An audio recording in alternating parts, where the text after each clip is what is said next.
बोल वृंदावन बिहारी लाल की। इसलिए हम बता रहे हैं कि शंकर जी सती मैया को लेकर घुमाने निकले और रास्ते में टेंशन संदेह शुरू, और जैसे संदेह तो सारा यात्रा बिगड़ गई। और उसके बाद बाबा आए हिमालय में, तो हिमालय में बैठ गए समाधि में। 87,000 वर्ष तक समाधि में बैठे रहे। तब तक माता जी इंतजार करती रही बाबा का नेत्र कब खुले। अच्छा, आजकल की माता जी होती तो कैसे भी मना लेती एक आध दिन में, कहीं नाराज होकर चले जाते तो फोन के माध्यम से या रोध होकर बुला लेती। पर माता सती क्या करे, बाबा तो समाधि अखंड समाधि में लग गए। तो माता सती तो चुपचाप बैठी थी कि जब बाबा के नेत्र खुलेंगे तभी सामने जाएंगे। और जैसे बाबा के नेत्र 87,000 वर्ष बाद खुले तो सामने गई, सामने बैठी, थोड़ा सा हाल चाल हुआ। इतने में पता चला कि उनके पिता के घर यज्ञ हो रहा है। तो यज्ञ में जाने का टेंशन, और यज्ञ में पता चला निमंत्रण नहीं आया तो और टेंशन। उसके बाद जब जबरदस्ती पिता के घर जाने का प्रयास की तो वहां जाकर के देह का त्याग करना।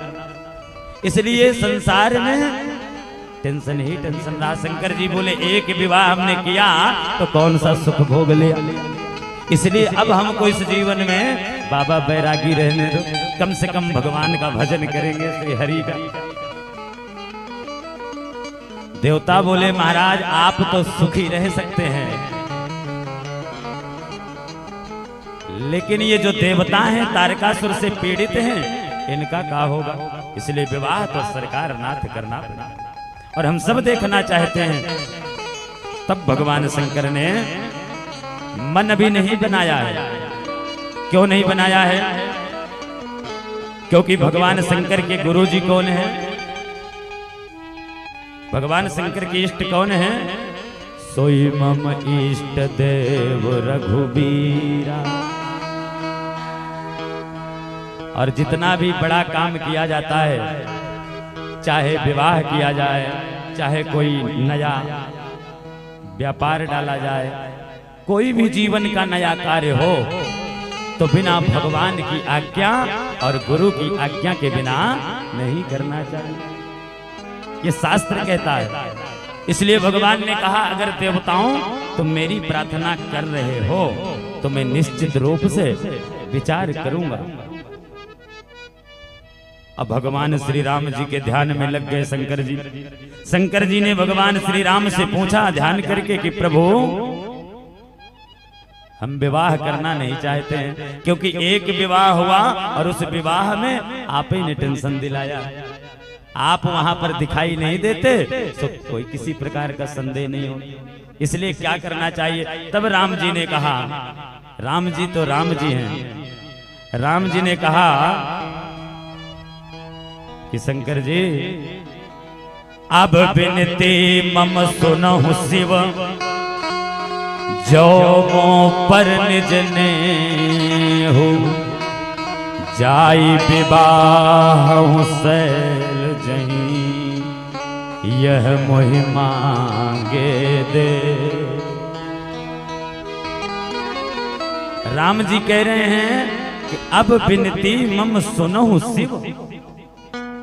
शिव जी अगर आप मुझे मानते हैं, चाहे इष्ट मानते हो, चाहे गुरु मानते हो, और चाहे चेला मानते हो, जो भी मानते हो, अगर मुझ पर जो पर निज ने, अगर मुझसे प्रेम करते हैं तो प्रेम करने वाले की बात को एक बार में मान लेना चाहिए। जिससे हमारा प्रेम होता है उसकी बात एक बार में मान लेते हैं कि नहीं।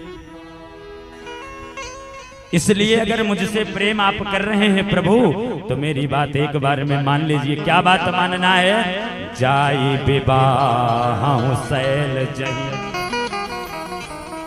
अगर मुझ पर स्नेह रखते हैं तो जाइए, और जो शैल पुत्री है, जो हिमालय राज की कन्या है, जो तुम्हारे नाम को जप रही है, कब से तुम्हारे प्रतीक्षा में अपने शरीर को भी तपा डाली है, तो जाइए और जा करके विवाह करिए। ये मैं वरदान चाहता हूं, यह मोहि मांगे देव। अगर कुछ मुझे देना चाहे तो गुरु दक्षिणा में तो दे दीजिए। शंकर जी ने कहा महाराज फंसा तो ले गए फिर से। शंकर जी ने कहा बड़ा सुंदर उत्तर दिया। यमन बड़ा सुंदर उत्तर दे रहे हैं। क्या कह रहे हैं शंकर जी राम जी से? मातो पिता गुरु प्रभु के बानी,